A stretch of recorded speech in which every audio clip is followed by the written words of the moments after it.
Welcome back to HFM.Parts. Today we're installing our 340mm SR chassis brake upgrade kit. Are you ready? Let's get it. Start by identifying the left and right adapters as indicated by the part numbers.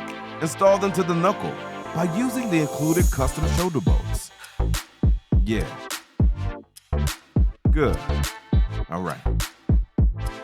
Here, ignore the blue plasticine for now. We're looking at the bottom of the caliper. This is the portion that will bind with the knuckle. As we've already modified this caliper, we've added some plasticine to the ground area to demonstrate how much may need to be removed. Bolt the caliper to the adapter using only the bottom hole and swing the caliper up to meet the top hole. Excellent. Good job.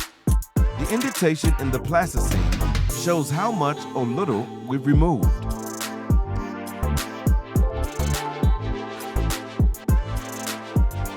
If you can't insert the top bolt smoothly, then you will need to lenish the edge of the knuckle as well.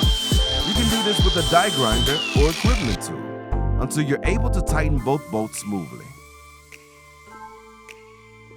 Here, we're double checking we have enough clearance. Awesome. Since the plasticine is not fouling with the adapter, we're all good. With or without the rotor, tighten both bolts all the way and check again for any obstruction.